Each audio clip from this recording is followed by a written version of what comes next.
Hello and welcome to another show. I do apologize for being a little bit late. We are 106 on the books right now. Um, I did. There's a couple different things that was going on right as we were starting the show. Um, Sounds like the NFL trade deadline just hit, so a couple of things that we're gonna have that we're gonna need to cover, just because of the certain key trades that happened throughout the league, um, working through all the kinks of what happened and whatnot. So we'll be updating you as we go here. Um, but on top of that, we got some final scores to cover from yesterday, and just kind of some breakdowns across not only the NFL but across the NBA as well. Also, some predictions to get into for some games that happen later today. So, a lot to get into today. But before we get into any of that, like I have been doing with every single show so far, I'd like to start off um, with a prayer if you wouldn't mind joining me. So, in the name of the Father, and the Son, and the Holy Spirit, amen. Lord God, I'd like to thank you for another beautiful um, Tuesday. Thank you that you have helped each and every single one of us make it to Tuesday. And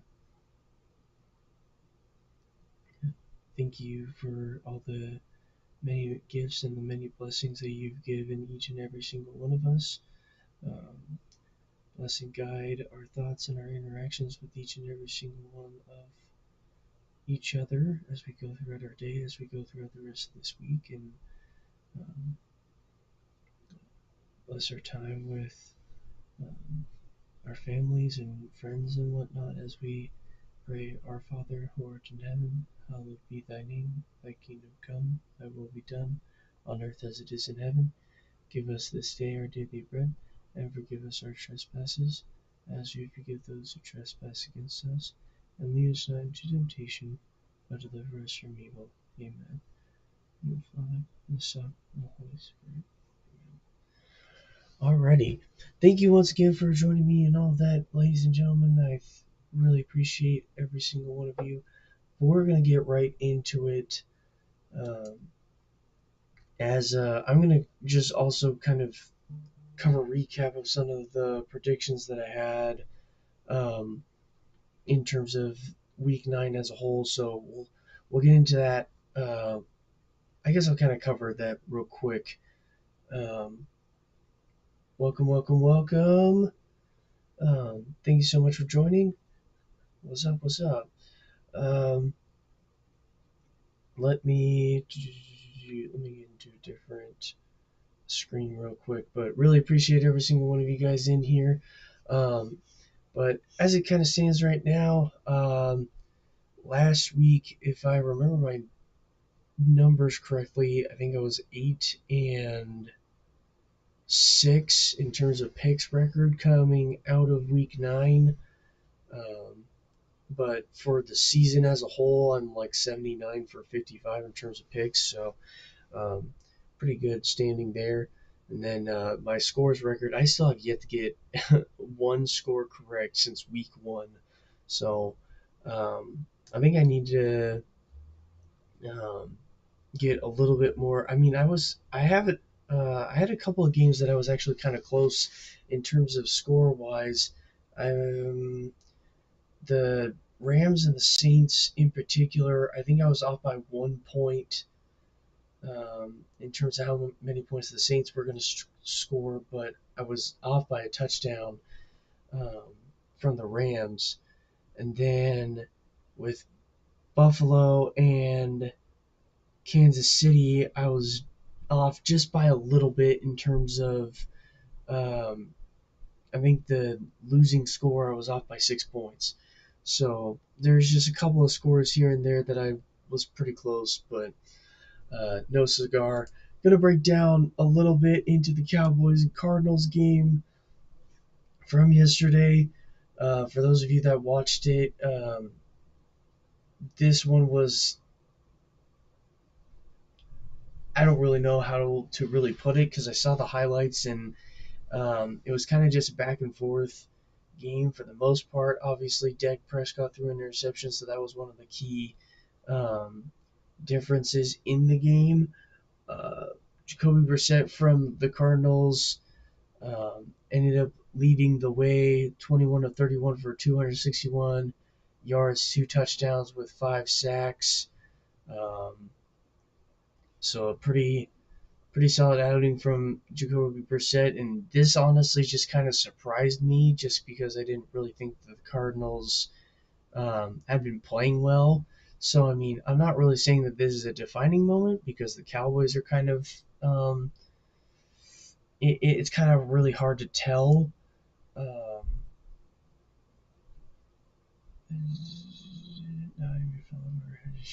stream's going all right so far. Um,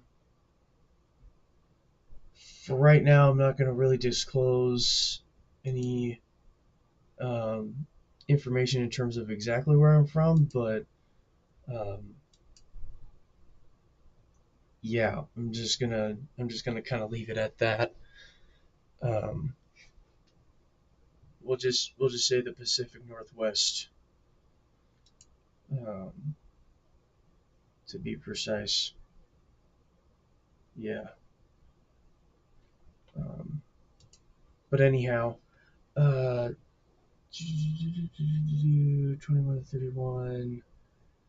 Um, very slight edge towards Dallas in terms of rushing yards, so that wasn't really a major factor.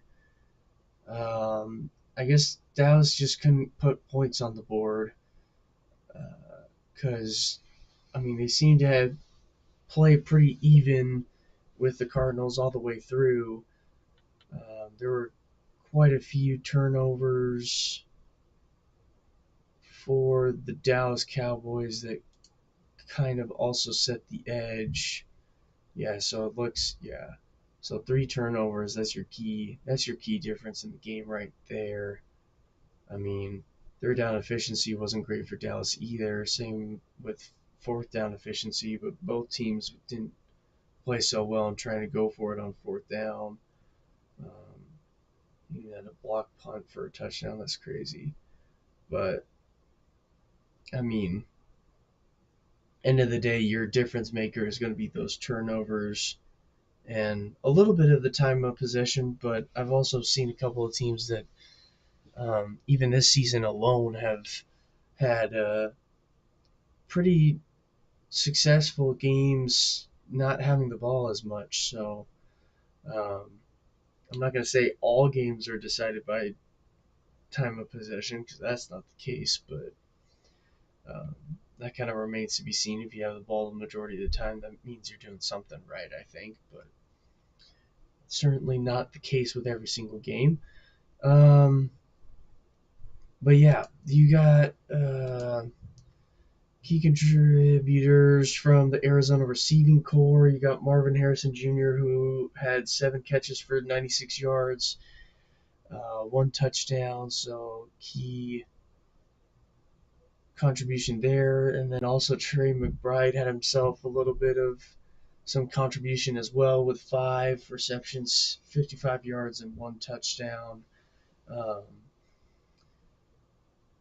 the targets are, I don't even know why. Well, I guess I kind of understand why that's a stat because you want to know how many times somebody was targeted and how many catches they had. So that makes sense.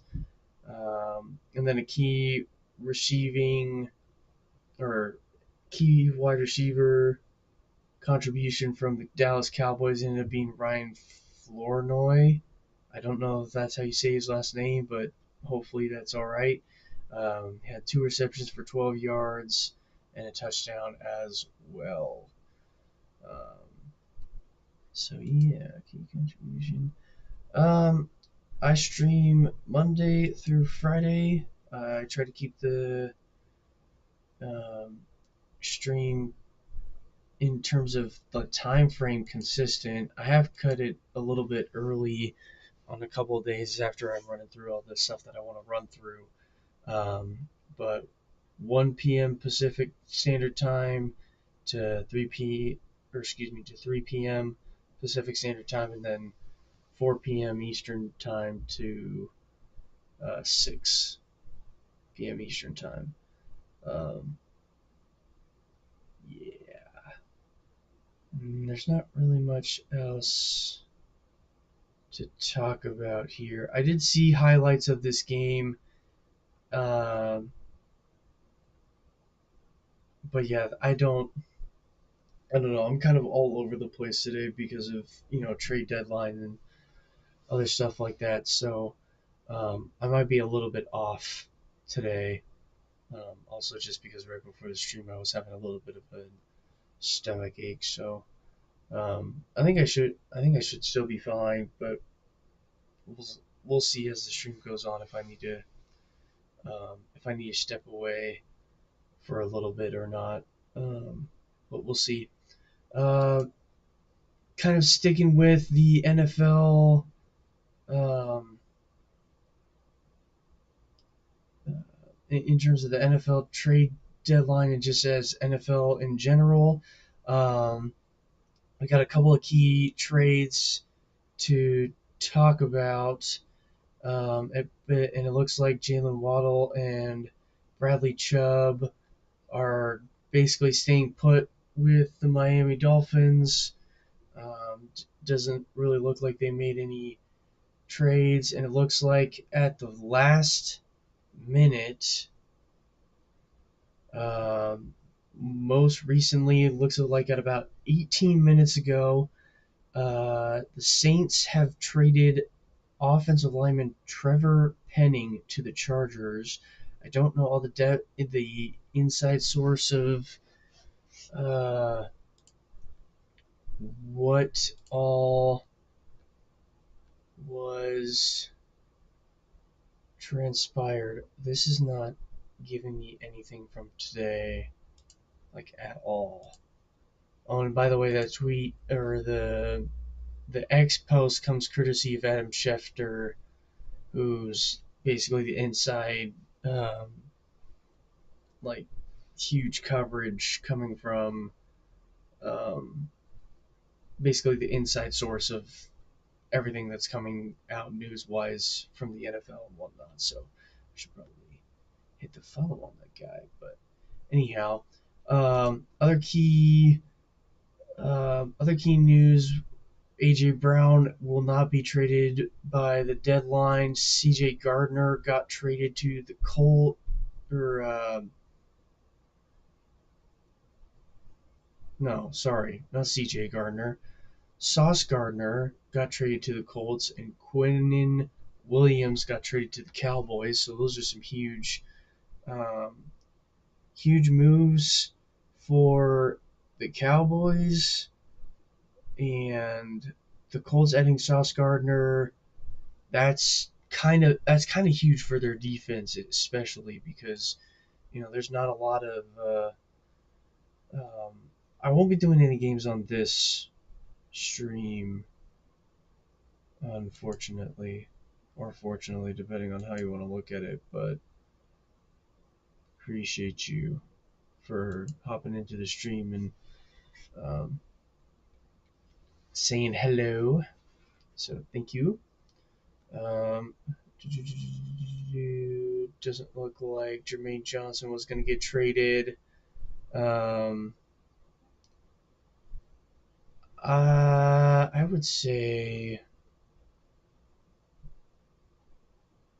I would say Quinnen Williams. So just kind of scrolling, it looks like there's a question in here: which Jets trade was more surprising? Oh my gosh, that's crazy. That's right, because Quinnen Williams was on the Jets, and oh my gosh, that's crazy. So yeah, I would say the Quinnen Williams trade is probably the more surprising, just because. Well, and actually, Sauce Gardner as a key defensive back. I mean, it looks like the Jets are still in complete rebuild mode. It looks like so. Um, Not really anything crazy out of the Jets from that perspective, but um, Yeah, because the Cowboys traded away Micah Parsons to the Packers at the very beginning of the season.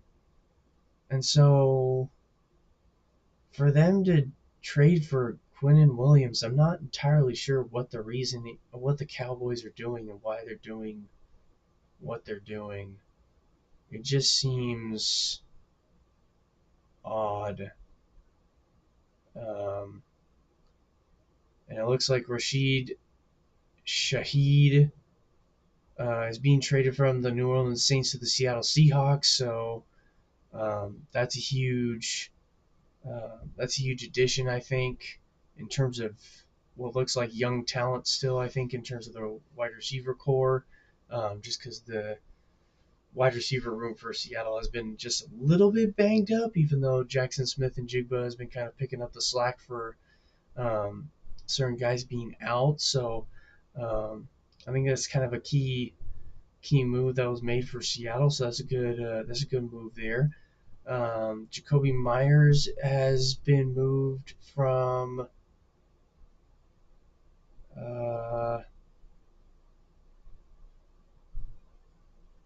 from the Las Vegas Raiders to Jacksonville, if I'm reading this correctly.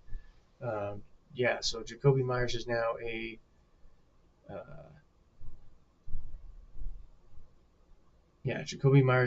a Jacksonville Jaguar. And I guess the Jags used a couple of 2026 draft picks in exchange for Myers. Pittsburgh Steelers had also shown interest in Jacoby Myers, but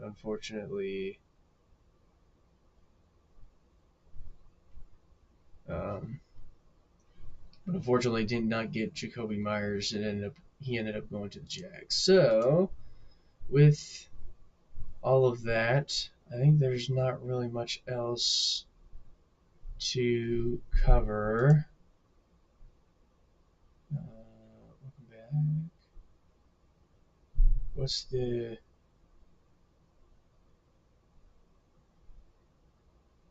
we may have a cool suggestion for you. What's the suggestion? Am I not sounding great on your guys' end? I apologize if I am not sounding great. I'm kind of multicasting. I also had a little bit of a fun thing while I was starting the stream, so I was a little bit later to the stream than usual in terms of timing. So my apologies to start. Oh, I didn't even save any changes there. I'm a little bit upset about that. Shit. Excuse my vernacular. You should get some dope stuff to get more followers and viewers. Yeah, I'm gonna see what I can do about that this weekend. Unfortunately, I'm not gonna be able to have any time to um, change any of that right now, just because I have two jobs and this, so um, I'm kind of doing what I can with what I have. So, but anyhow, um, trade deadline has approached. And it looks like we're going to be looking at some trade grades here as well. Let's see. I'm going to drop to. You know what? Let's just break each one of these down. So it sounds like the Browns have traded for Tyron. I don't know how to say that last name, but the Bears receive the edge rusher and a 2026 seventh round pick. Browns end up getting a sixth round pick for next year's draft. And it looks like both teams ended up getting a B grade out of this. Looks like the um, Cowboys Cowboys ended up trading for Quinnen Williams, and the Jets ended up getting Mozzie Smith and a couple of second and first round picks. What are the Cowboys doing? Cowboys grade on this is an F. Jets grade on this is an A. Like, to them getting rid of Quinnen Williams and getting a couple of huge picks, like, this is obviously in favor of the Jets at this point. Like, what are the Cowboys doing here? Anyhow, and then moving on to the Shaheed trade. Looks like Seattle ended up getting an A minus according to ESPN. Here, I also have the link for, or at least I'm pretty sure I have the link for this site in the description. So if you don't see it in the description, hit refresh on the page, and then you'll um, see the description at this point. Um, Welcome in, Charlotte. I'm kind of popping through a bunch of stuff as quickly as I can, so if I am missing your guys' chat, I apologize. I'll try to get to chats at the very end if I have time to get through everything. So, anyhow, but yeah, moving on to the Jets getting Sauce Gardner. Um, Looks like the Colts grade on this one wasn't so great, but I guess it was probably because they traded away a wide receiver, Adonai Mitchell, even though, to my knowledge, it doesn't seem like Adonai Mitchell was really much of a. Um, I'm not gonna say much of an impact. I mean, yeah, I think he impacted the team in different ways. He just wasn't like your typical like starting receiver for the Colts. That's probably why I think the downgrade.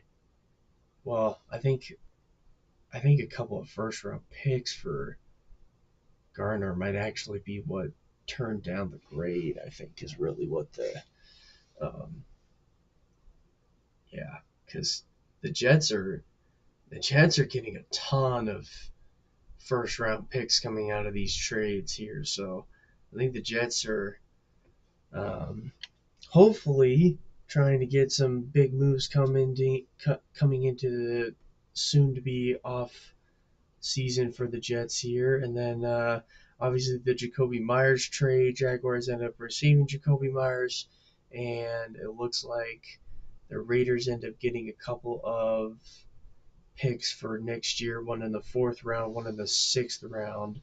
And it looks like the Jags grade on this was kind of was kind of less than average, and then the Raiders obviously getting a better look um, to try to build for the future.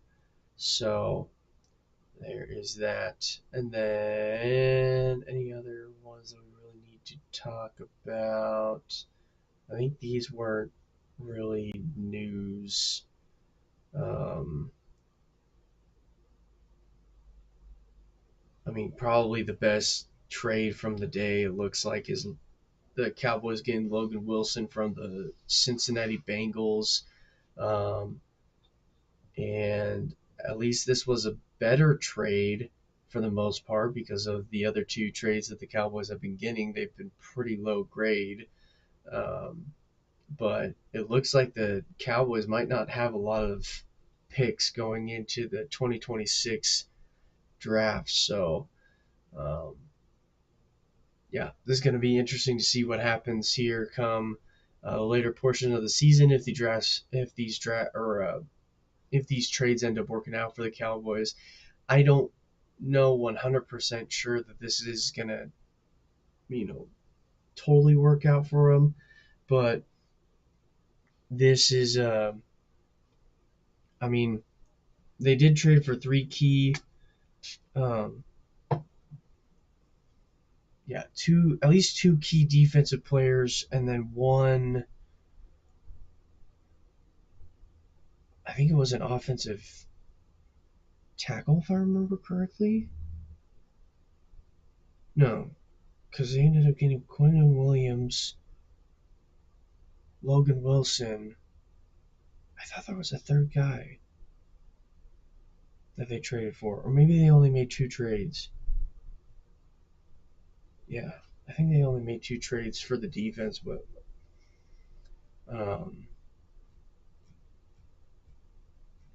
because because they made 3 trades in total. I thought.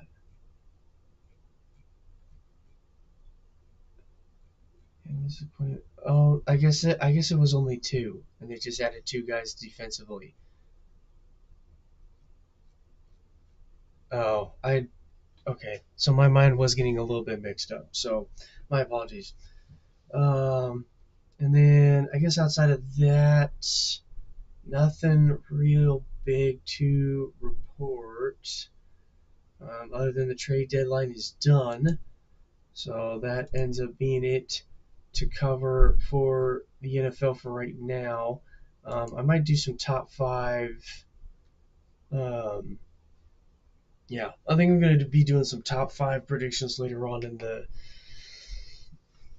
stream today, ladies and gentlemen. So stay tuned for that. But moving on before we get, excuse me, into some coverage of the NBA, I am multicasting, but mainly streaming to Rumble.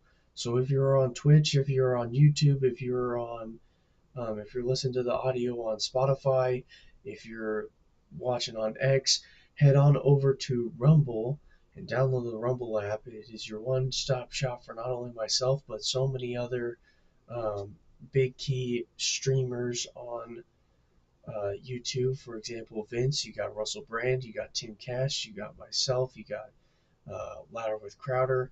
You got a whole plethora of them, including Dr. Disrespect. So many different um,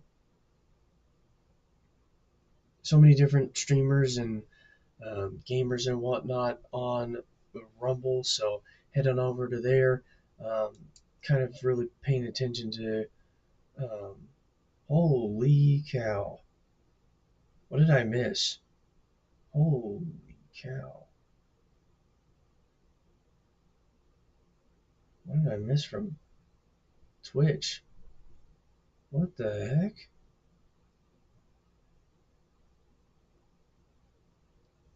I jumped up to. Wow, that's awesome.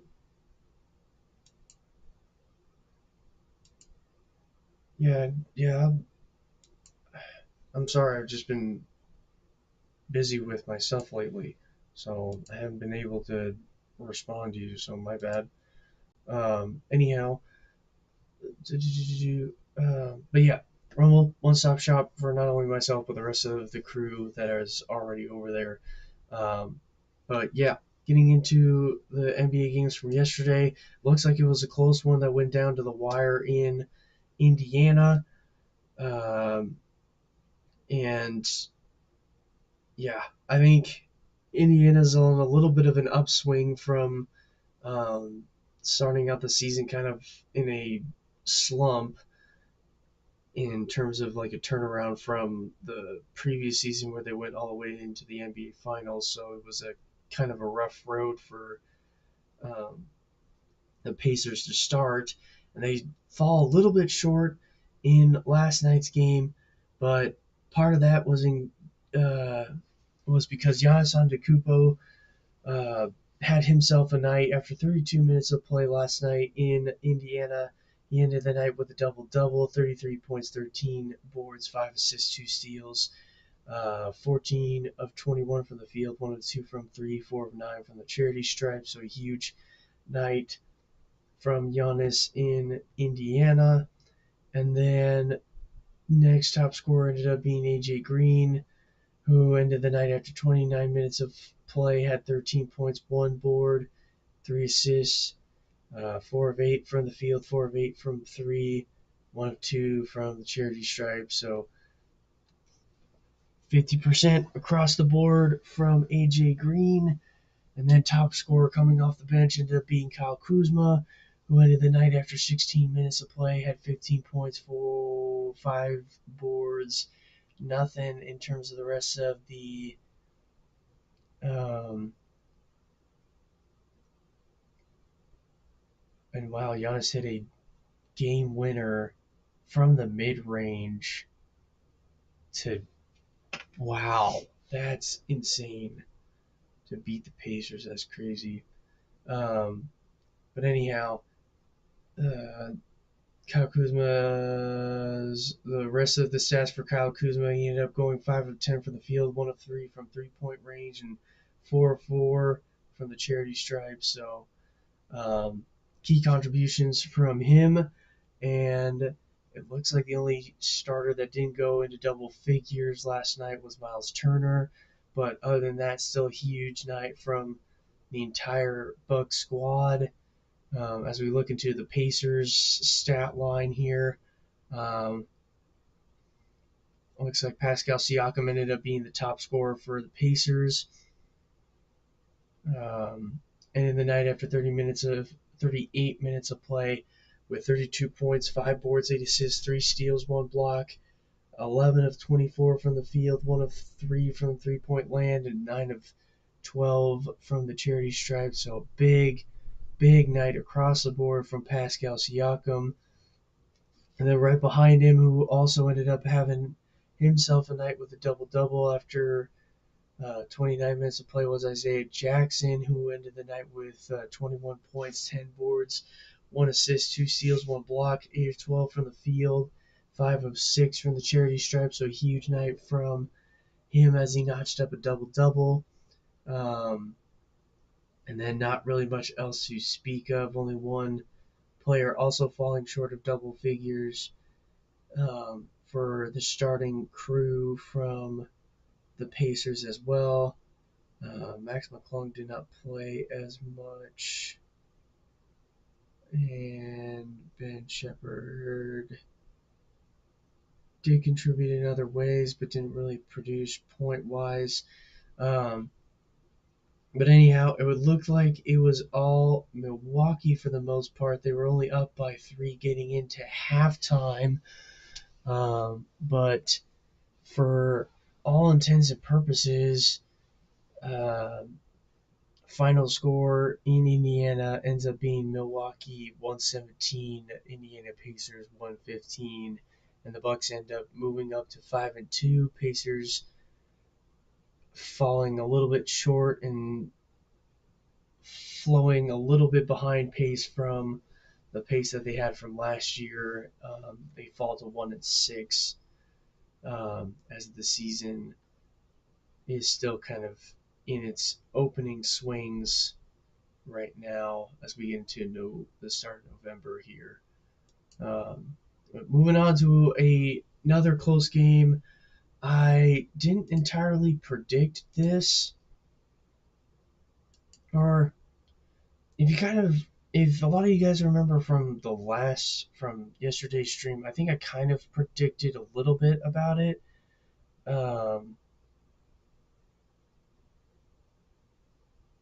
Yeah, I'll see what I can do. Um, but wow, that's crazy. I didn't realize I jumped up to 6 followers. That's crazy. Anyhow, um, I didn't entirely. I predicted that it was going to be a close game. I didn't think that the Jazz were going to. I didn't. I don't remember exactly what I said in the stream yesterday. If I'm going to be completely honest with you, my mind's kind of drawing a blank. But the I knew that this game was going to be close because I think the Jazz have been playing a little bit better than that I had anticipated coming into the season, because they were I want to say bottom bottom tier, if not like dead last, I think, in the conference. I think it was Eastern. I think it's Eastern Conference that they're in. But anyhow, why is this still bothering me like that? What the heck?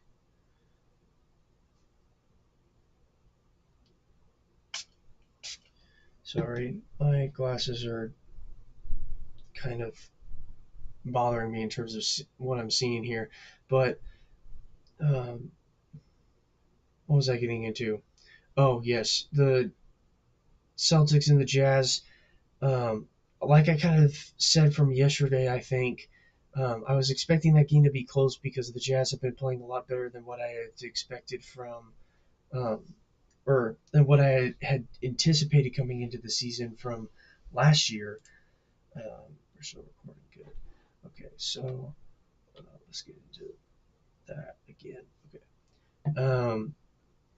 And so I knew that this game was going to be close, especially since the key injuries from the Boston Celtics was going to make it so that it was going to stay close for the most part.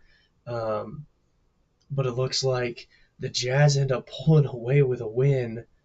Um, I wonder, I wonder if there was a buzzer beater at the end or something. Oh yes, there was. Wow, Yusuf Nurkic with the last second putback. That's crazy.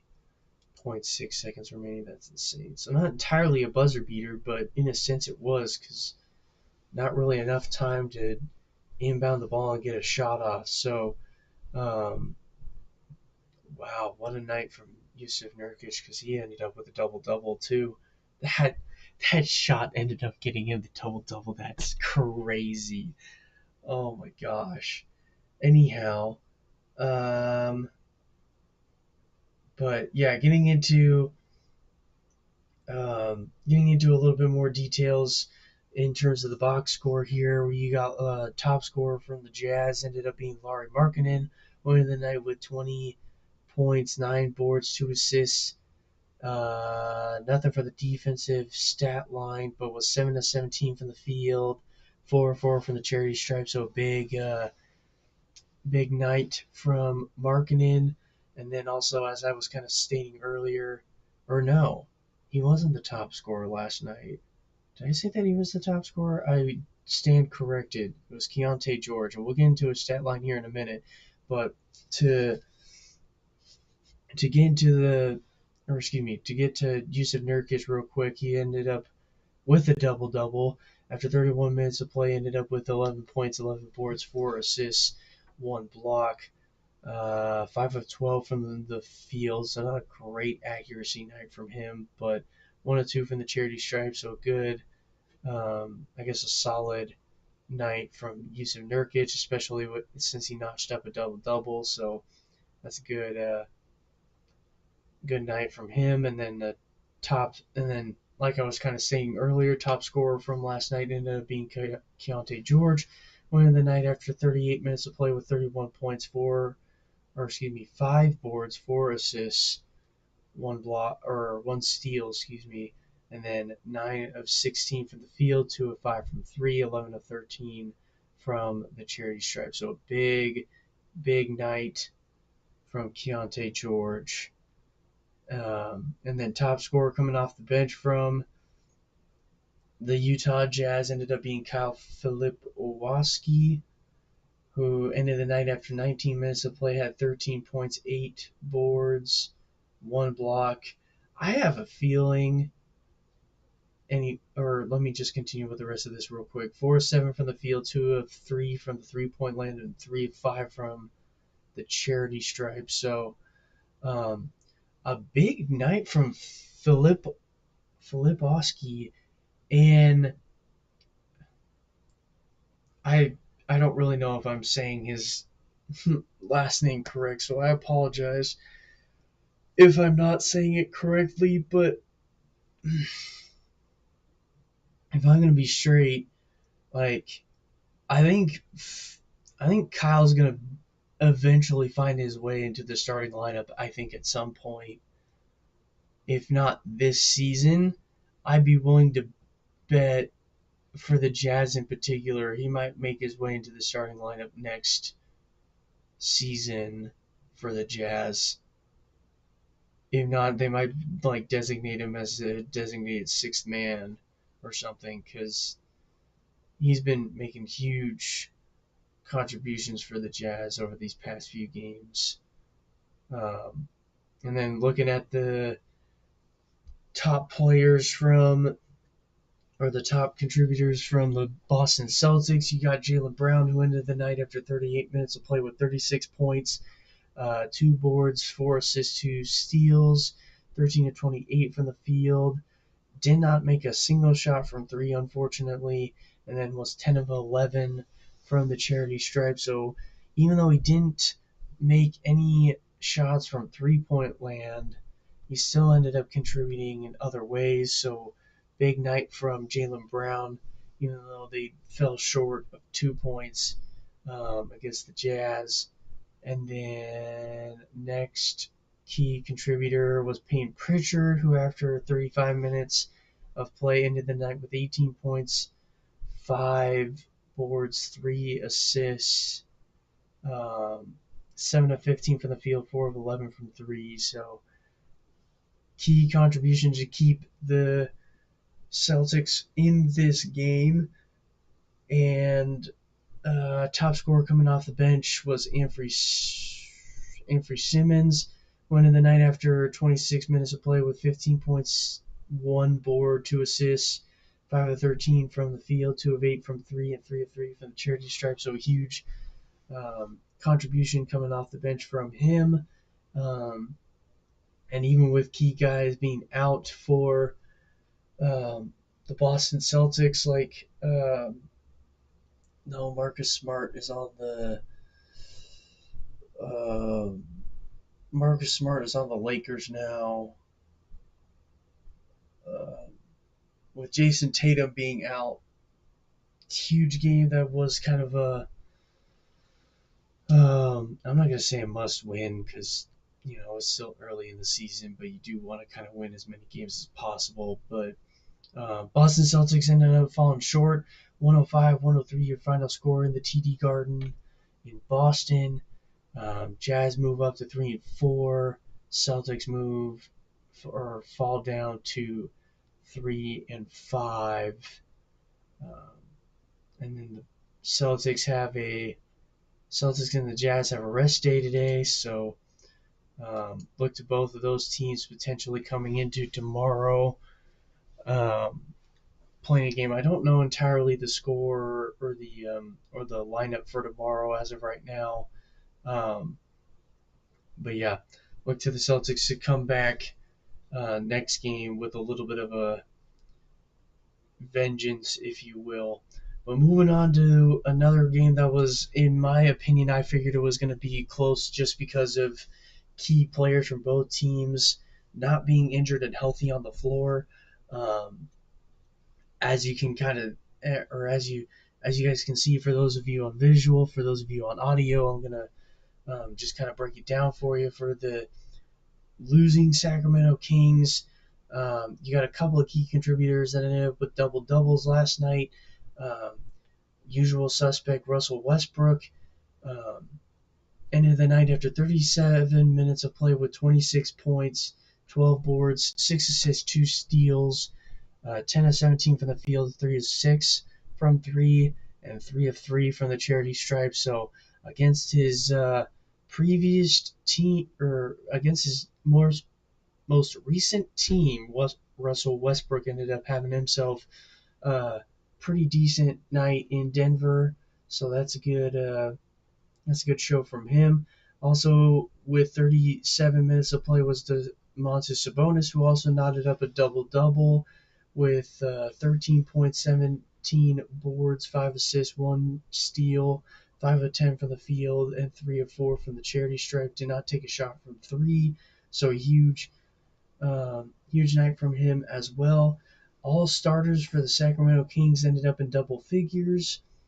Um, and including DeMar DeRozan, Dennis Schroeder, and Zach LaVine, who DeMar DeRozan ended up with 19 points, Dennis Schroeder ended up with 18 points, and Zach LaVine ended up with 15 points.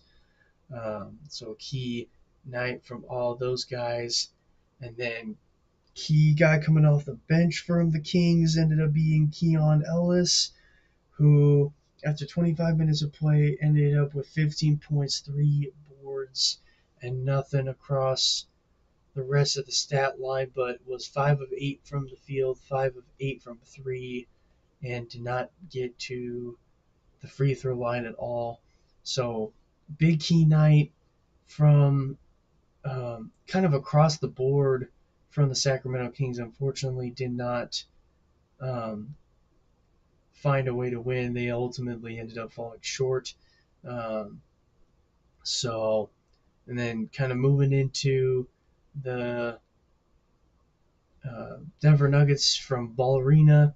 You had your top scorer, uh, Nikola Jokic, after 36 minutes of play, ended up with 34 points, 7 boards, 14 assists, which, oh my gosh, that's insane. And then 4 steals, 2 blocks, 14 of 22 from the field, 4 of 10 from three, and 2 of 3 from the charity stripe. So um, huge night from Nikola Jokic as he basically wills his team to a victory. Like, my goodness, I mean, he also knotted up a double double that last night. So um, big big night from him. And then other starters from the Denver Nuggets ended up being Aaron Gordon, Cameron Johnson, Jamal Murray, who I think I covered it yesterday, but he was potential not going to be playing, but I guess he played through an injury last night. But yeah, Jamal Murray and Christian Braun um, were the other two starters for the Denver Nuggets. Um, Another top scorer for Denver Nuggets ended up being Christian Braun.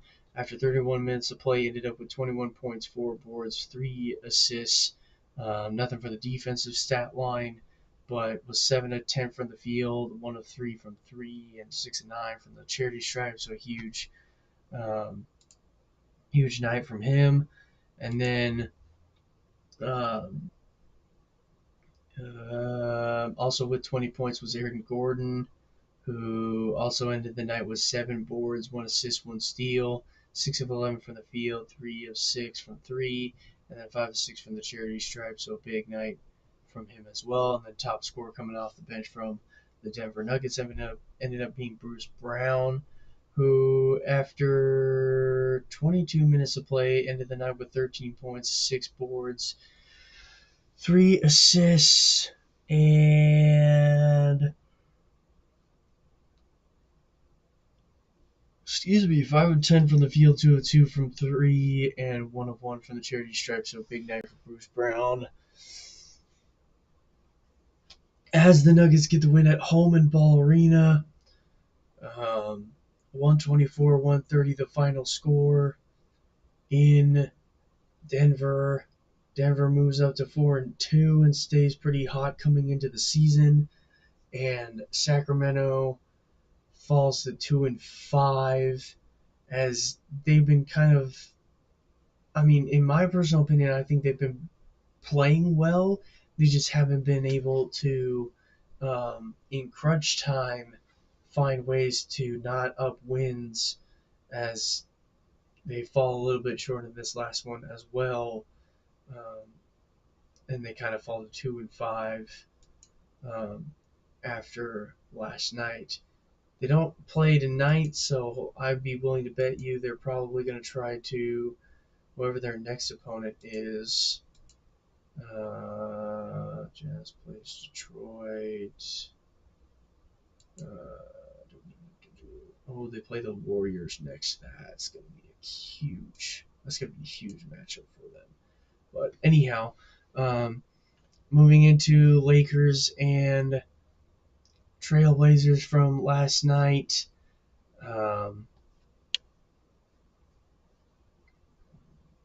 this, yeah, I'm sorry. Don't get me started on Luka Doncic not playing this game.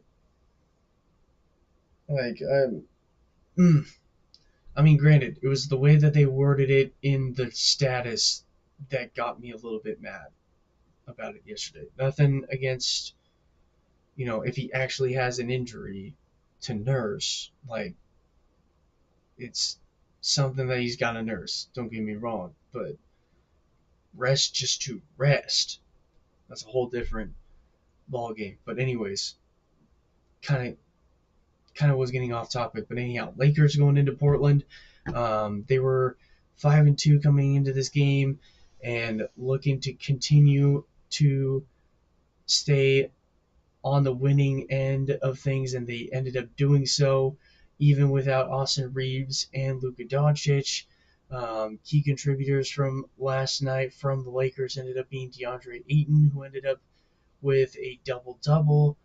After 31 minutes of play, ended up with 29 points, 10 boards, 2 assists, 3 blocks, 14 and 19 from the field, and 1 of 2 from the charity stripe. So a huge night from DeAndre Ayton as he knotted up the double double. And then also another key contributor ended up being Rui Hachimura, who after 38 minutes of play had 28 points, 4 boards, 1 assist, 1 steal, 1 block, 10 of 15 from the field, 2 of 4 from 3, and 6 of 6 from the charity stripe. So Hachimura having himself a night. And then probably a key guy coming off the bench that was very unexpected for the Lakers ended up being Nick Smith Jr., who after 27 minutes of play had 25 points, 1 board, 6 assists, 1 steal, 10 of 15 from the field, and 5 of 6 from the 3-point land. So a huge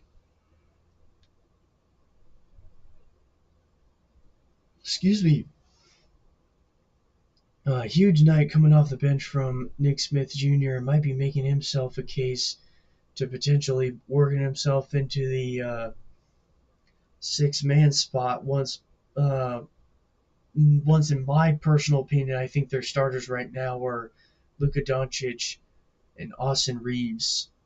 Um, Luka Doncic, Austin Reeves. Yeah, because you got Luka at the point, Austin Reeves at the 2. I would say probably Don't Connect or Rui Hachimura at the 3.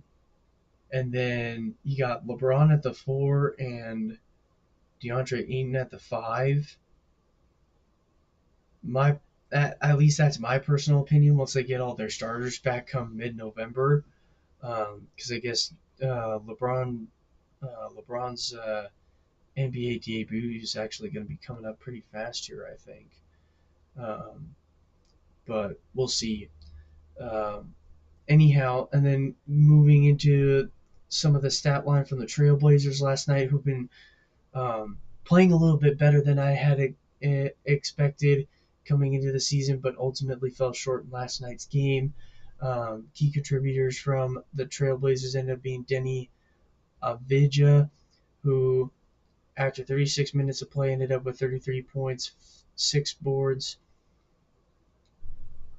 2 assists, 1 steal, 1 block, 10 of 20 from the field, um, 3 of 9 from the 3-point land, and 10 of 11 from the charity stripe. So a big night from him. And then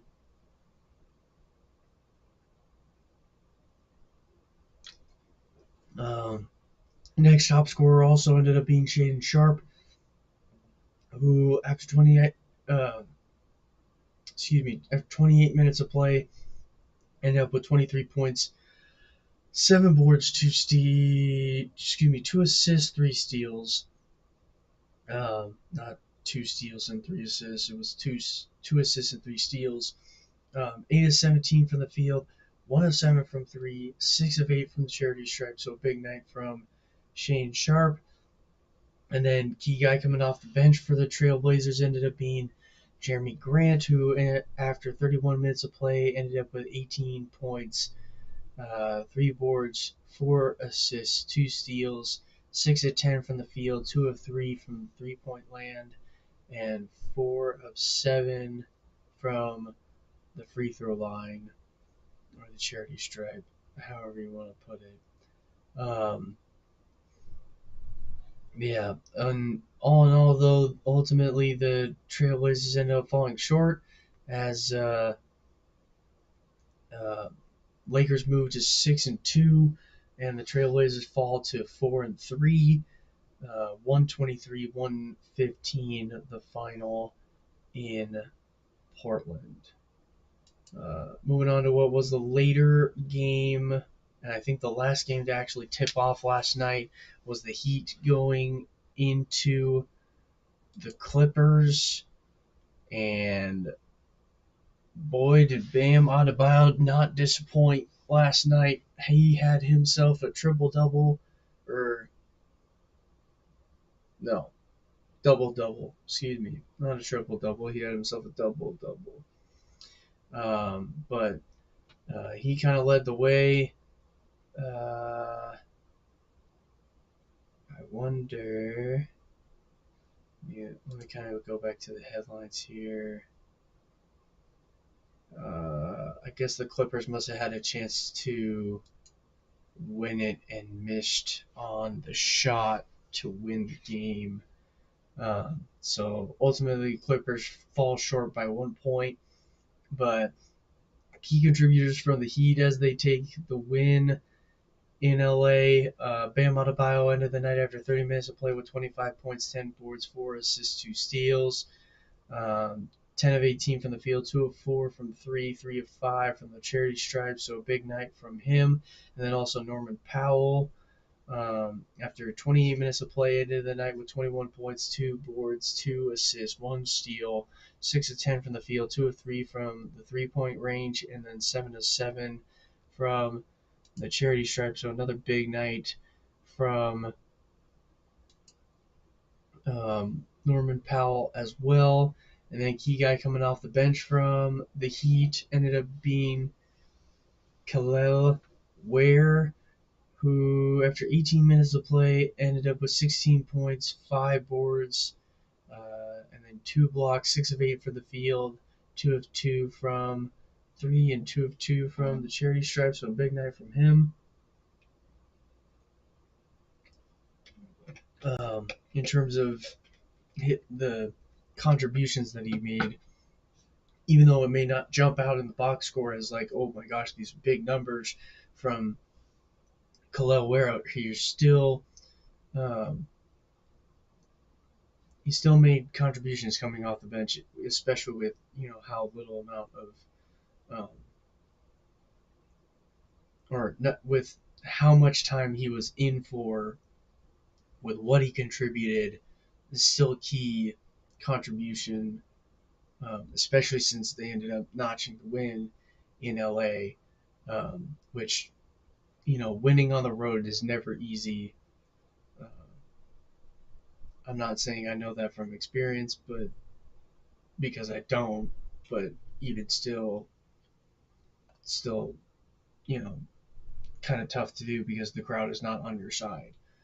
Just kind of knowing from um, the knowledge of just the game itself.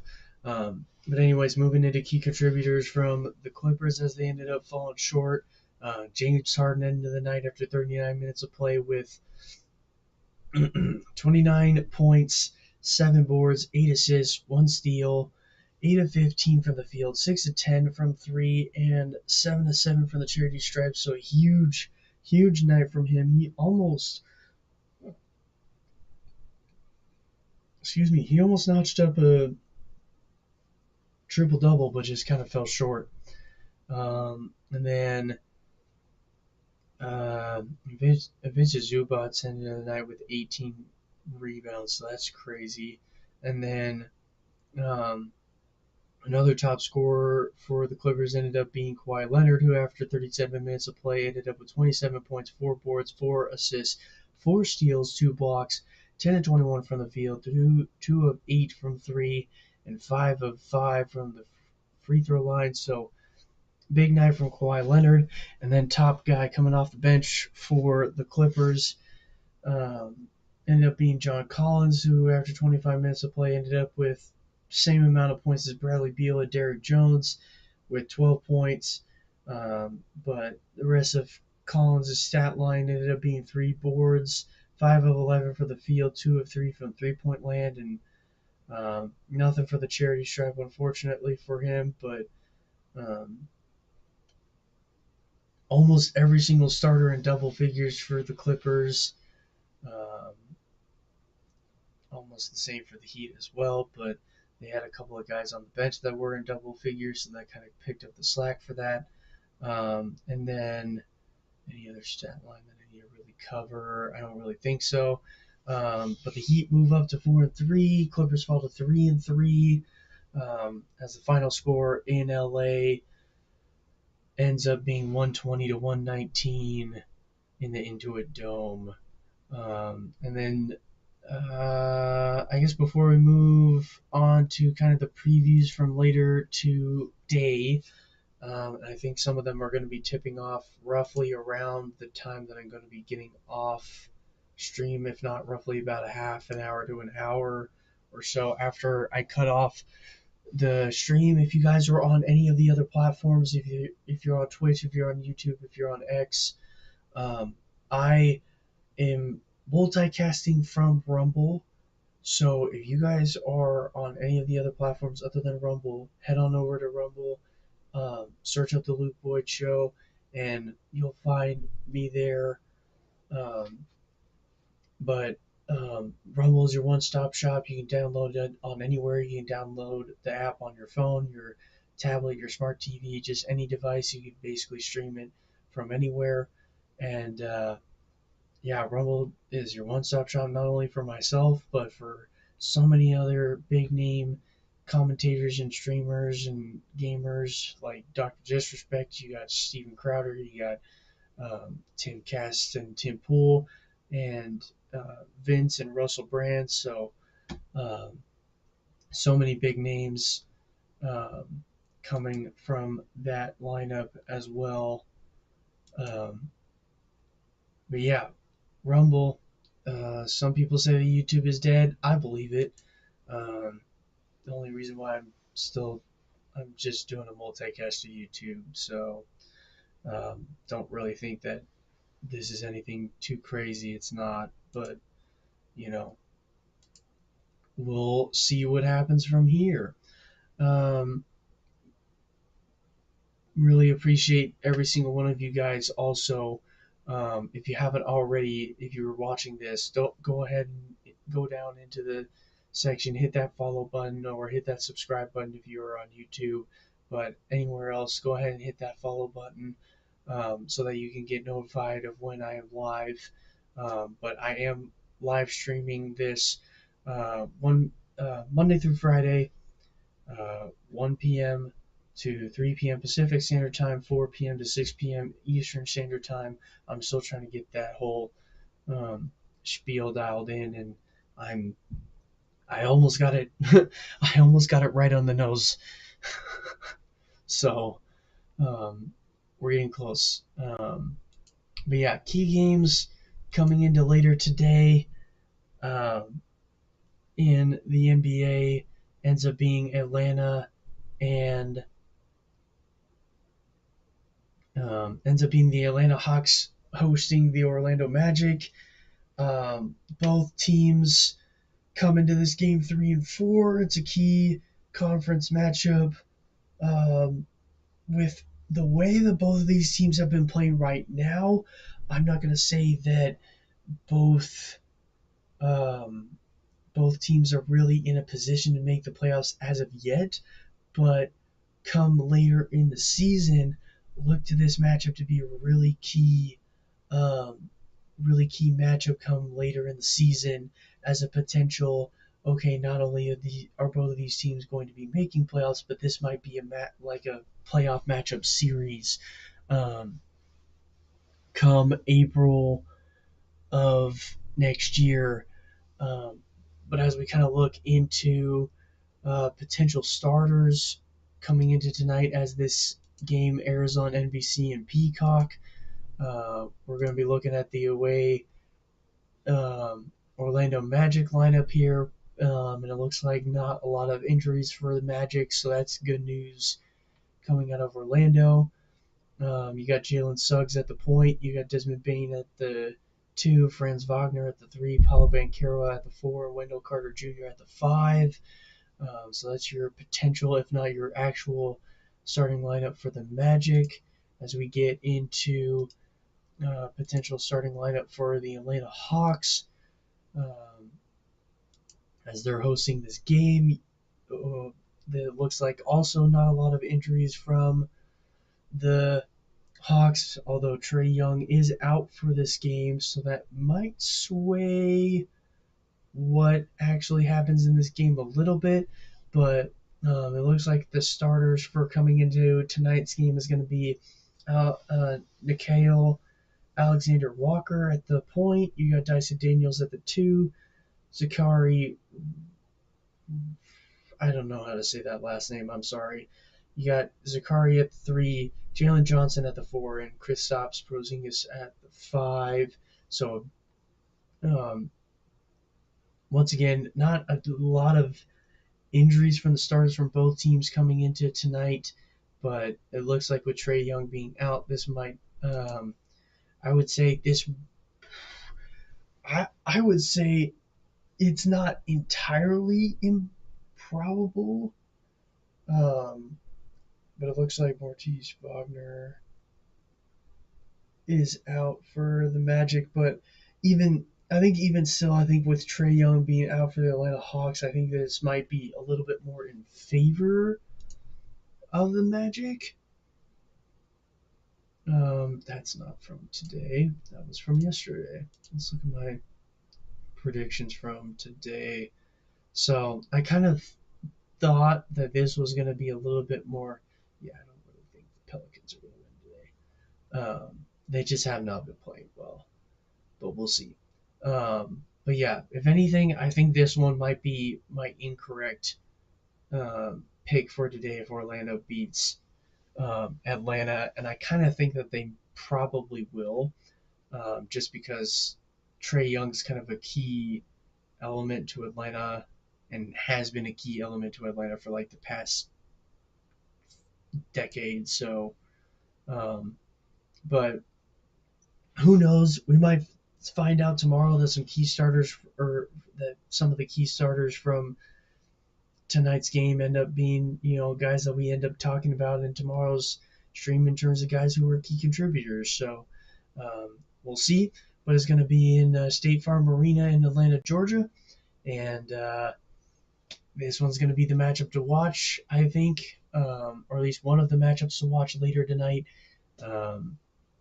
just because they have the same record coming into this. It's an interconference matchup, and um, yeah, this is going to be. And it looks like the Hawks took the win the first meeting with them already, so this is already the second time these teams go head to head.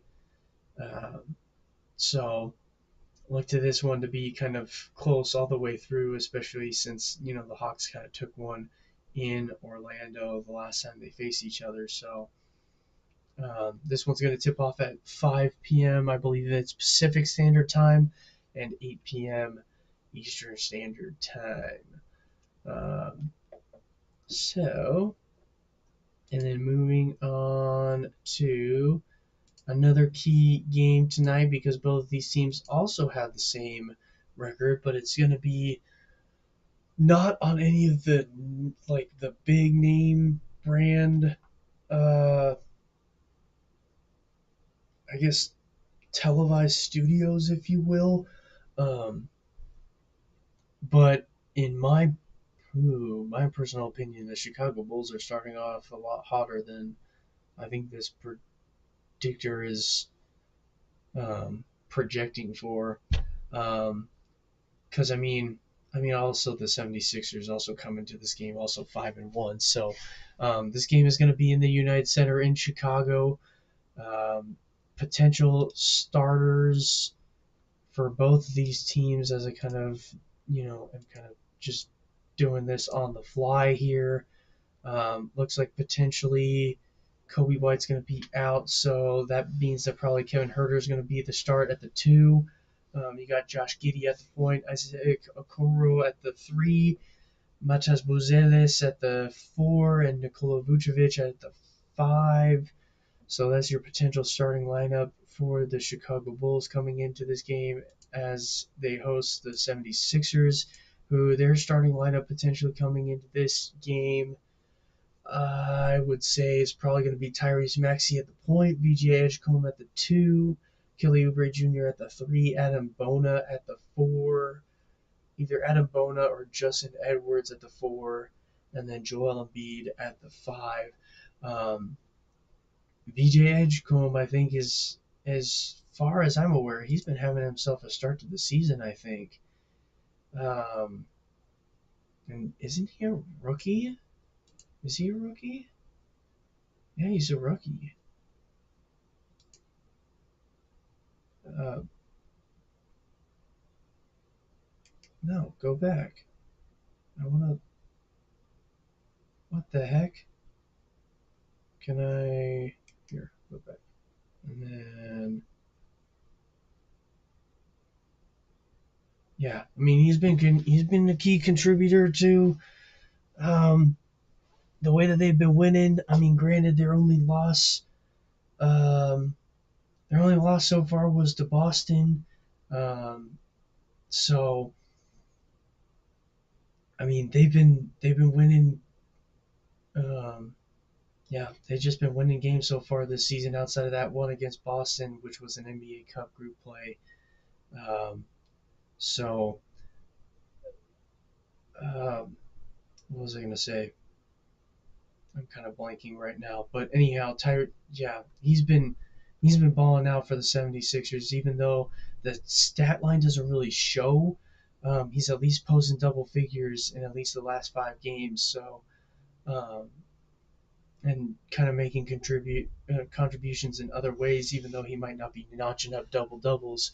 Um, might might have been a little bit underrated coming into the season, actually. So, because if I'm going to be honest with you, Um, I had no idea of a lot of things about this guy coming into the season. So it's good to see the 76ers, kind of being up top, especially being 5-1 right now. Um, I mean, both teams are 5-1. I'm thinking this game is going to be close all the way through. It's going to be one of those key games that isn't going to be aired on NBC or Peacock or, just any of the other national television channels either. So if you guys can, I believe that's Chicago. Um, I think that's Chicago Sports Nation. I think that's that abbreviation. If you guys are looking on visual, if you're on audio, um, I apologize. You won't be able to know what I'm talking about or try to help me out with it. But anyhow, um, let's see. And that's going to be in United Center in Chicago. That game is also going to be tipping off at 5. So outside of Orlando and Atlanta being a key matchup to watch, and I think that one's also going to be close going all the way through. This game's going to be close all the way through. I think the Bulls might have a little bit more of an edge, um, even though they have one of their guys out right now. I think it's Kobe White, if I remember correctly. But anyhow, getting getting a little bit sidetracked. But this game is going to be another good one to watch. And unfortunate that 2 games that are going to be key games to watch are tipping off right at the same time. So if you can catch both of them, I would highly recommend watching both of those games for sure. And then later window tonight. A team that has been hot to start out the season and facing a team. Oh my goodness. Facing a team that had a close loss against. Oh gosh. That is coming off a close loss against the Heat at home. Is the Thunder going into LA and playing the Clippers? This game is going to also be airing on NBC and Peacock, and it's going to be tipping off 8 p.m. Pacific Standard Time, 11 p.m. Eastern Standard Time. So a lot happening in LA tonight, but um, especially since you got Phoenix going into Golden State, but team that's going hot and looking to stay undefeated coming into this game. I think if there aren't any injuries. I think the starters for the Thunder are going to be the same coming into tonight, but we'll see. Looks like Lou Dort's on the day-to-day, so it might be him. If it's not going to be him, it's probably going to be Kason Wallace at the 2. You got Shea Gilgeous-Alexander at the point, and I would say probably with J Dub out, I would say probably Aaron Wiggins at the 3. Um, yeah, I would say Aaron Wiggins at the 3, and then Chet Holmgren at the 4, and then Isaiah Hartenstein at the 5. That's your potential. That's going to be your potential starting lineup from the Thunder coming into tonight's game as they're looking to find their 8th straight win of the season.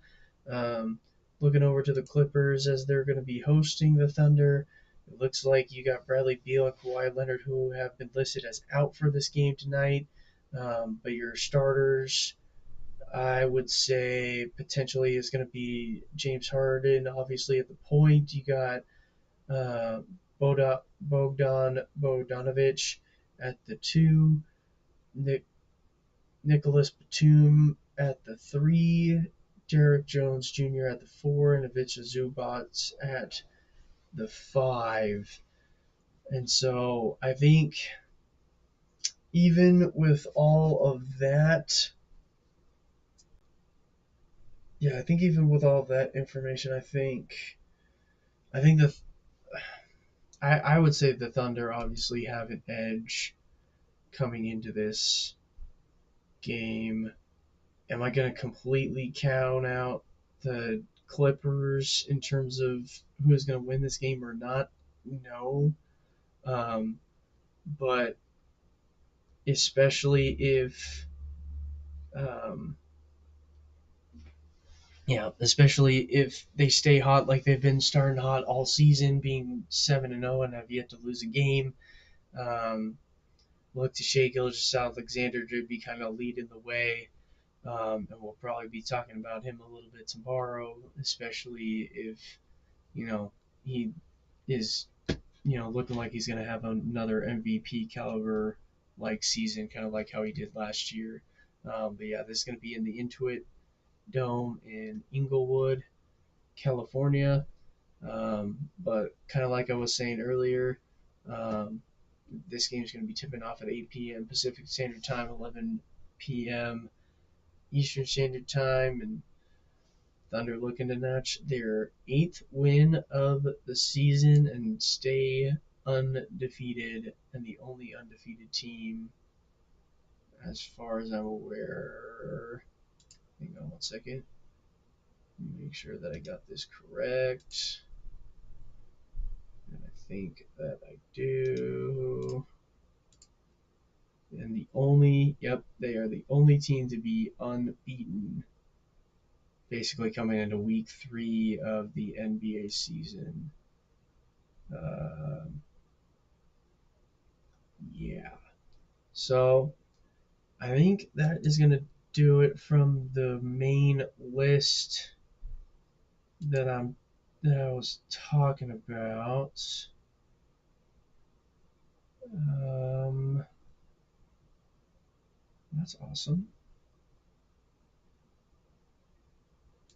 Let me just double check everything else real quick, ladies and gentlemen. Give me like 30 seconds here.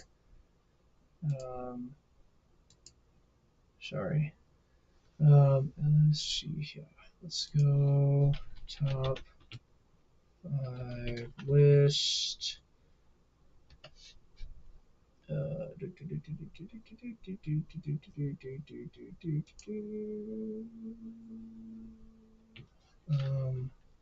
NFL. Where is that? Oh, top 5 tier. I have to add that, don't I? There it is. Alright, get that out of here real quick. Alright, so then let's see. We got. Was it this one that we did last time? Yes. Okay, so can we refresh this?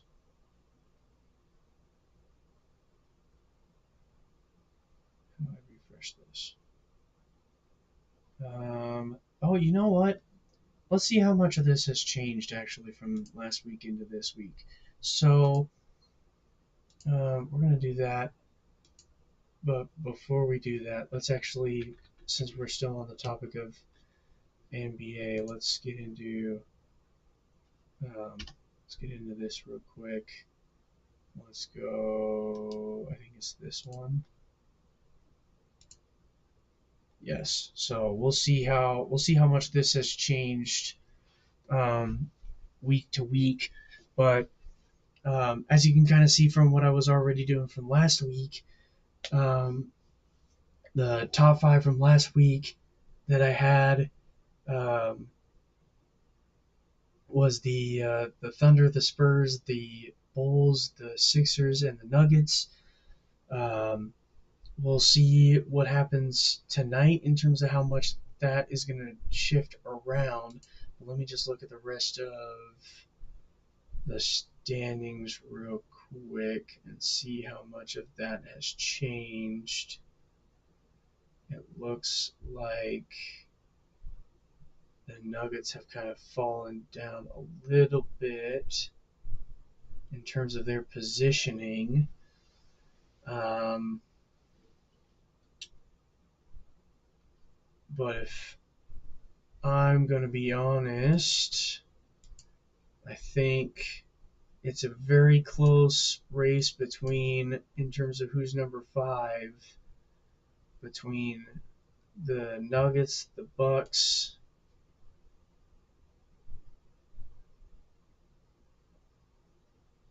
I would say Pistons, Lakers, and Rockets. Honest. Well, I would say Pistons and Lakers. I wouldn't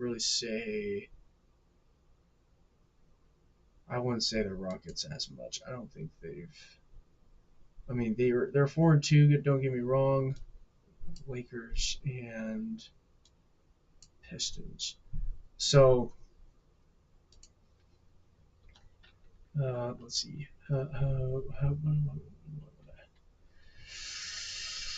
What do you think, ladies and gentlemen? What do you think I should put this at for? I think I'm just gonna say tied for number 5 spot. Because as of right now, I can't really make a definitive decision. Excuse me. But I mean, I think it's kind of clear for right now in terms of the top four what it's at.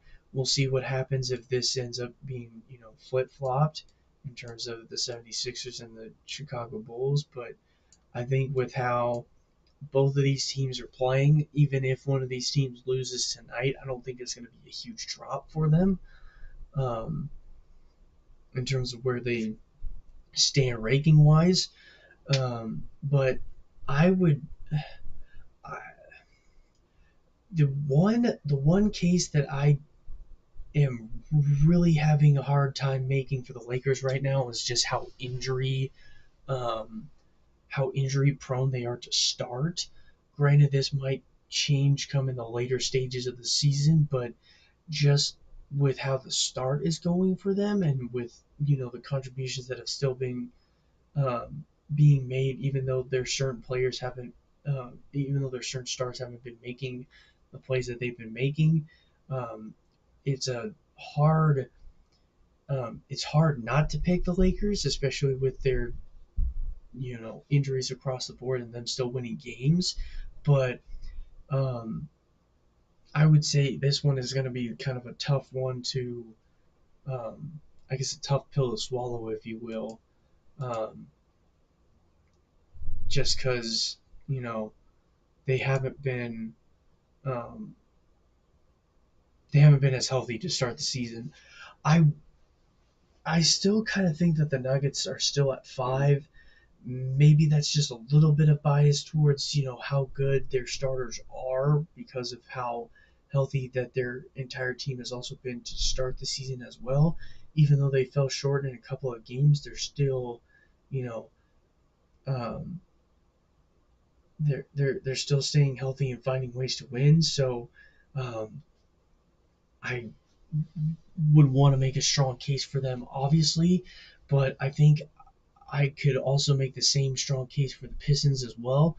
They've been playing really well to start out the season. I think they've kind of been a surprise team to start the season, but they've also had a couple of injuries as well, from what I remember, and um, they've also lost a couple of games to teams that I think they probably should have beaten, if I'm recalling their losses correctly. Um, well, actually, you know what? I kind of take that back. So the Cavs and the Bulls are solid. They're solid squads, and those losses, I'm not gonna say. I don't want to downplay that. So um, that's kind of a bad assumption on my part. So, but yeah, I'm giving credit where credit is due. The Pistons are right there for the top five spot. If I had to make a definite decision right now as to who my five would be right now, I would give it to the Nuggets. And then in terms of that, um, because I think the Bulls are going to win tonight, I think I would put them at three right now. And then, um, yeah, I'm just kind of thinking in terms of who's going to beat who in terms of a head-to-head matchup as well. I think in order to defeat the Thunder, you they would have to like have a really off game or something for them to end up losing. So right now, I think it's going to be top five in terms of first to fifth is going to be Thunder at number one, Spurs at number two, Bulls at number three, Sixers at number four, and then Nuggets at five. With I would say pretty close, and you can make a case for any of these other teams, and I would 100% agree with it, and it would be the Milwaukee Bucks, the Los Angeles Lakers, and the Detroit Pistons. Like huge, um, huge games from all three of these teams.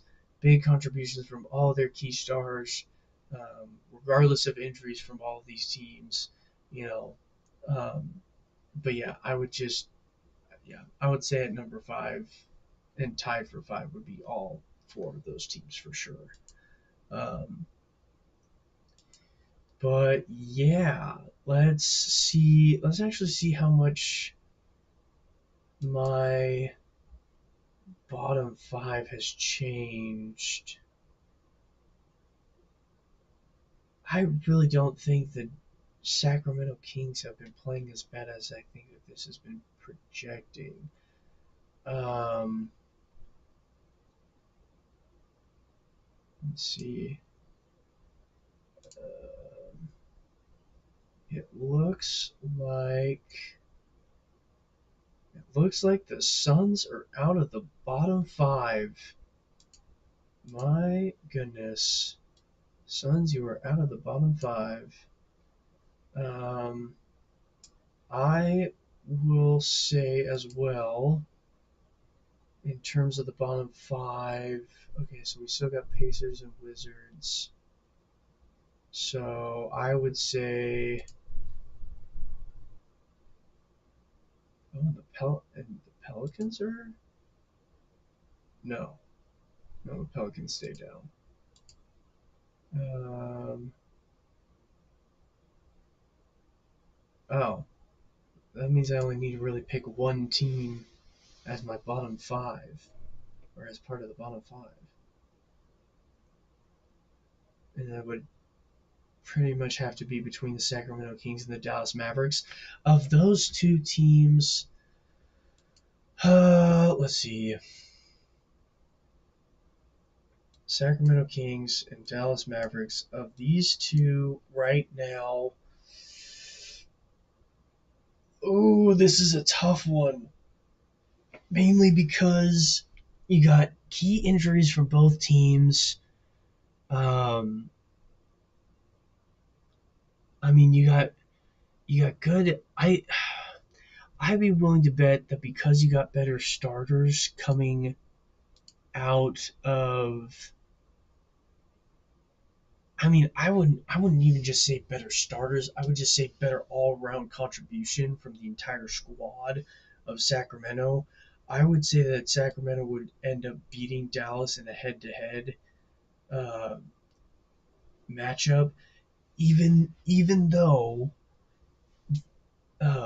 it's early, even though there's injuries from both sides, um, and Cooper Flag I think is still playing well and playing up to what could. I don't think he's playing up to his potential as of yet. I think that potential is still.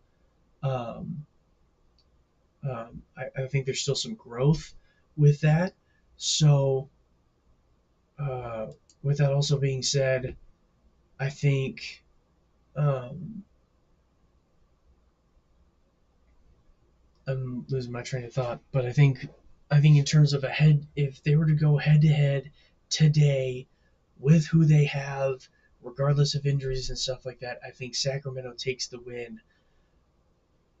I would say even regardless of being on at home or on the road.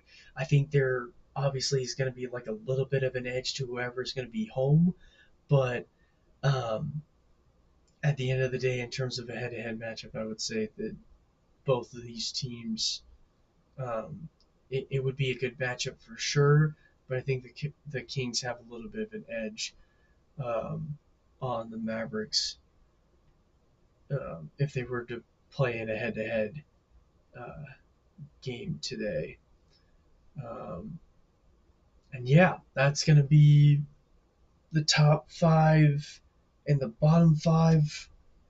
Um, I would let me just kind of run through bottom five real quick. So at number one, worst team in the NBA right now, I would say, is the Brooklyn Nets, followed by the New Orleans Pelicans, followed by the Indiana Pacers, followed by the Washington Wizards, and then, kind of as I was already discussing a little bit earlier, it'd be followed by the Dallas Mavericks at five. Um, so, yeah, with that being said, we're going to move on to probably the last thing that I'm going to cover for today. We're going to have top five and bottom five. So let's go conference here. Uh, Especially with the trade deadline. This is coming out of week. Um, this is coming out of week 9, going into week 10, and the trade deadline and whatnot.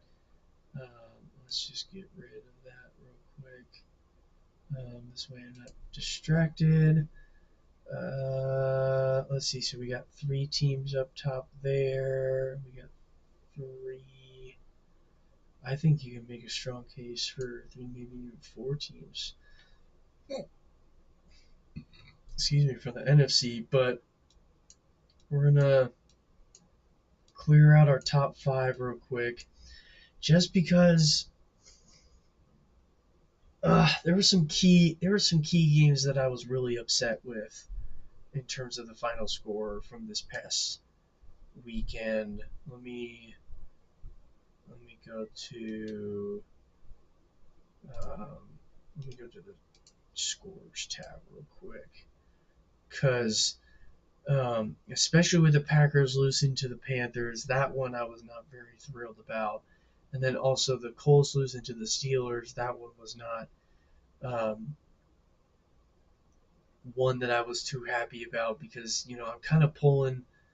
Um, I'm kind of pulling a little bit for Daniel Jones a little bit, just because of the fact that you know Daniel Jones has been having a great start to the season. They just must have had a um, really bad game against the Steelers. But I mean, and same with the Packers. Like, just a very unfortunate um, game from not Julian Love, from Jordan Love, excuse me.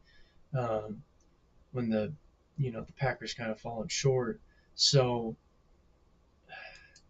even though their records are still where they're at, I think you bump. Shush. I don't want to hear you right now. Oh, thank you. What was I gonna say? I think. With the loss to the Steelers are a solid team, and actually they've moved up to number 4 in the conference. So um, I would say with that loss, I don't know. This is going to be tough. This is going to be tough to make a top 10 or a top 5, excuse me, because Colts just lost their game. The Broncos won against the Texans. So, I mean, yes, they've had some really great comeback wins. Um, and they kind of rallied to win this one as well because they were down 15-7 and ended up scoring 11 points in the fourth quarter to win the game.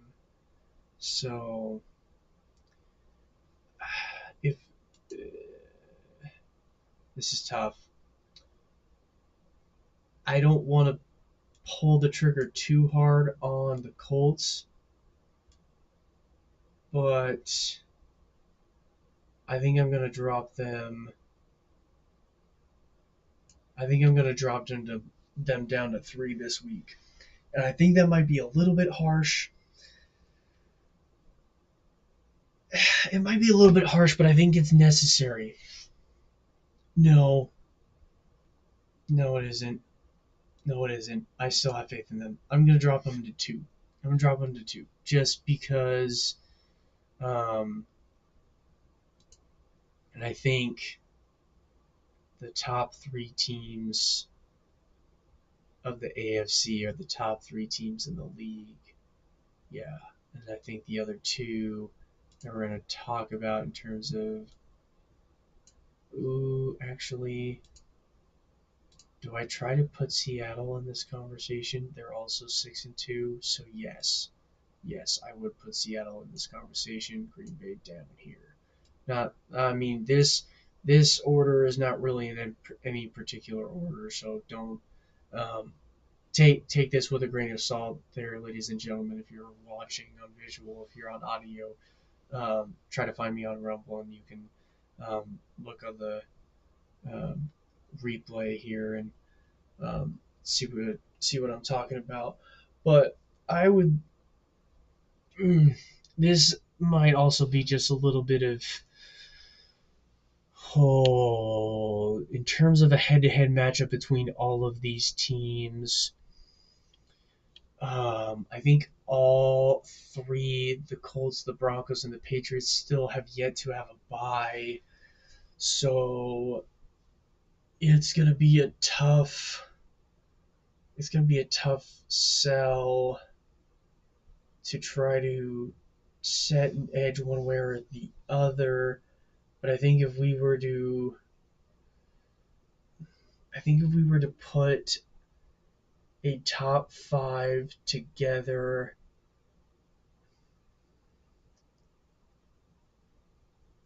this is tough. This is really, really tough because basically all 6 of these teams have the same record, even though the Patriots, the Colts, and the Broncos haven't had their bye yet. It's gonna be it's a little bit tougher just because they won more games, but I would say this might be a little bit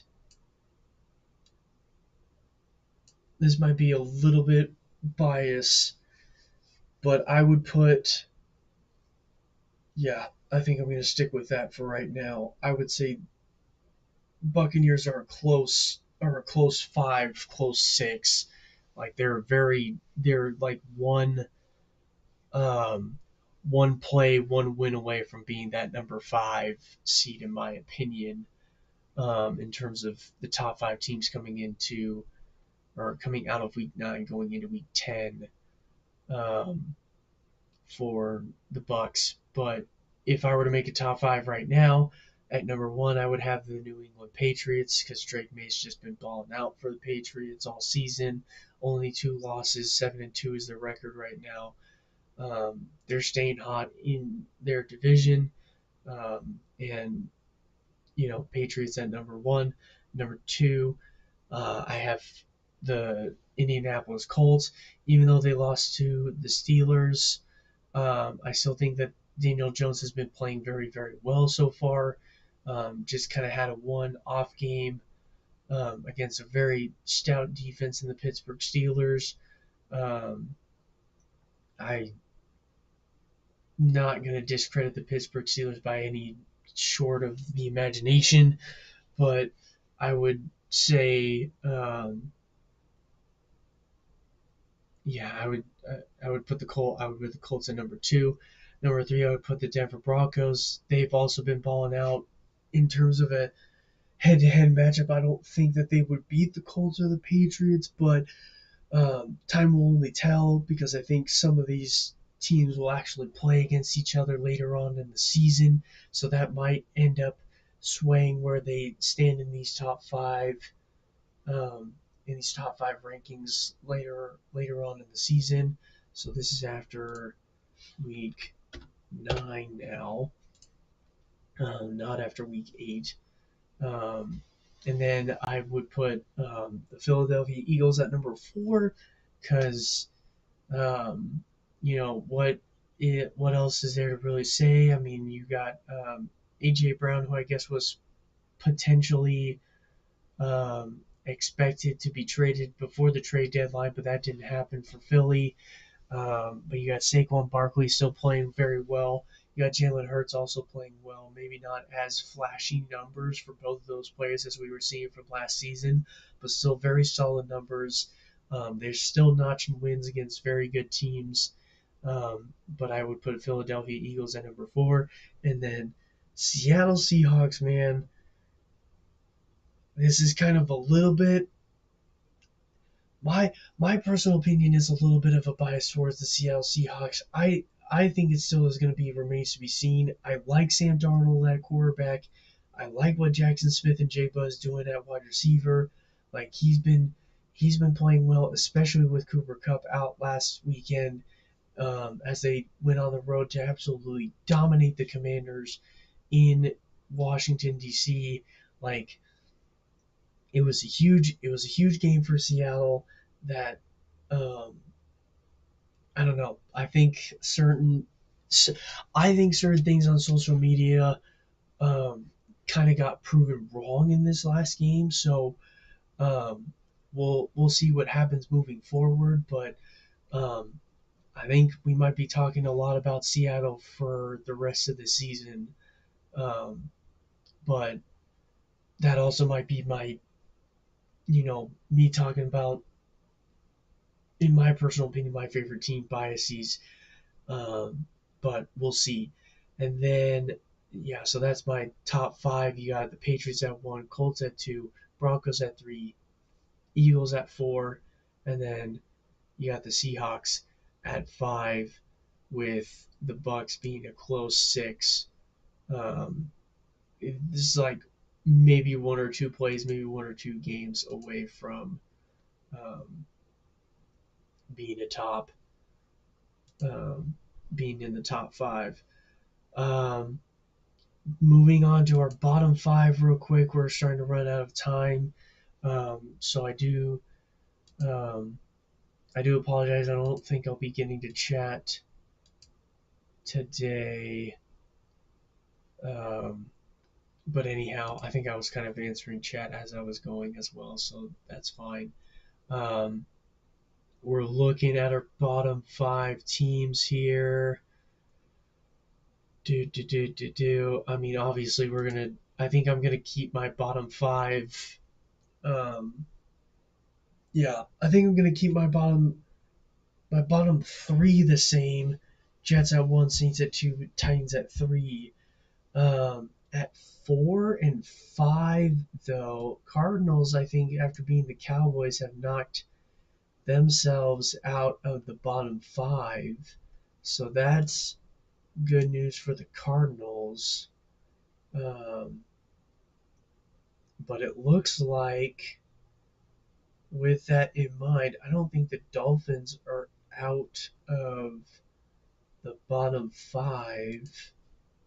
Did they even play last weekend? Oh, the Jets didn't play last weekend. Neither did the Eagles or the Bucks. And neither did the Browns. But the Dolphins ended up losing to the Ravens. So, yeah, I'm keeping the Dolphins at number four, and then between the Browns and the Giants, I would say I would bump. No, but they had the bye, and the Giants lost to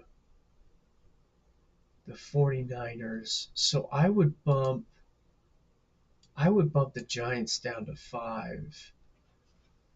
Yeah, I think that's what I'm gonna do there. This is kind of just a quick glance, holy cow, I am tired today, chat. I don't know if I'm gonna stream again tomorrow, ladies and gentlemen. Um, I think I'm gonna catch up on some rest tomorrow, but I'm gonna already be catching up on some rest, so maybe I'm gonna have a better stream tomorrow. We'll see. But anyhow, um, top five worst teams in the league. As I was kind of just kind of debriefing a little bit, I got Jets at number one, Saints at number two, Titans at number three, Dolphins at number four, and then the Giants, after losing to the 49ers, um, just bumped themselves into the number five spot for, in my opinion, fifth worst team in the NFL right now. Um, Even though they are 15th ranked in their own conference and whatnot. Where did I? Oh, there it is. Because yeah, they've won against the Eagles and the Chargers, and those are their only two wins. And they had a close loss against the Broncos that really they should have won that game. And then, obviously they lost to the 49ers this last weekend, and then they lost to the Eagles and all that other fun stuff. And then you take a look at the Browns. I can't really knock them. I can't really knock them into the fifth spot, mainly because they were on bye this last week, but again, they found a way to win against the Dolphins and the Packers. Um, but against anybody else that I think they probably could beat to try to, you know, make it so that they didn't get into that bottom tier, they ended up not winning against those teams. So, I mean, they've had some solid wins, or some really unexpected. I wouldn't say solid wins. I would say unexpected wins. They've had a couple of unexpected wins. Outside of those unexpected wins, I don't even think that they would have gone to win at all. But um, we'll we'll see what happens after the trade deadline and coming week 10. We'll see what happens with these teams moving forward. Maybe some of them will bump out of the um, bottom tier. Maybe some of them will find themselves um, staying in that tier. But with that being said, I think that's going to do it for today. I think I'm going to post I think I'm gonna post these. Just because, holy cow! Just because I'm in, um,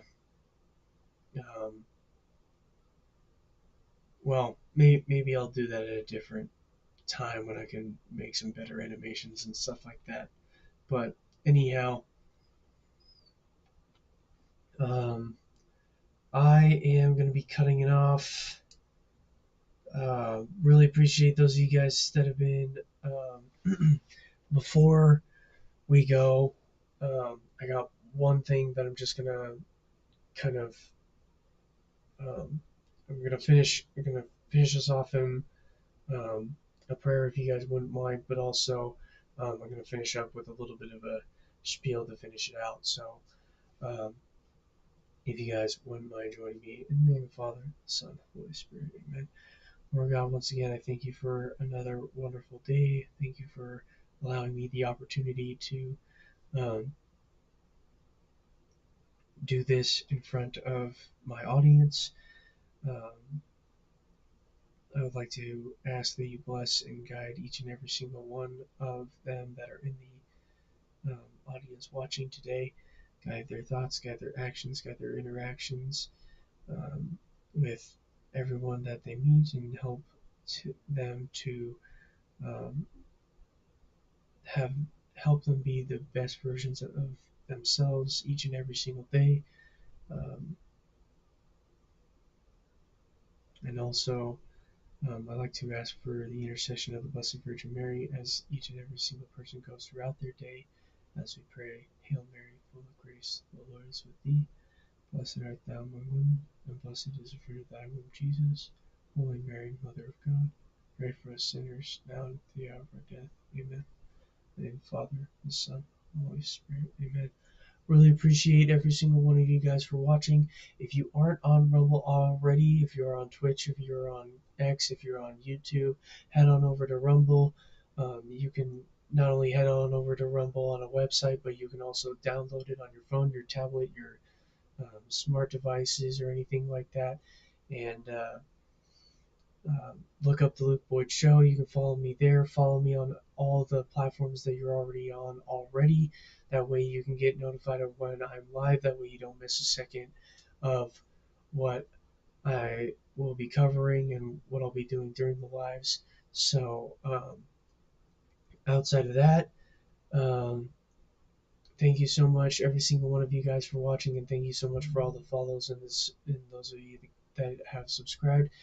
Um, don't forget to also hit the like button and comment and share this with everybody that you know. This is still kind of a relatively new show and a new stream, so I'm still kind of working out some uh, kinks here and there. So um, just let people know that this is a thing. And uh,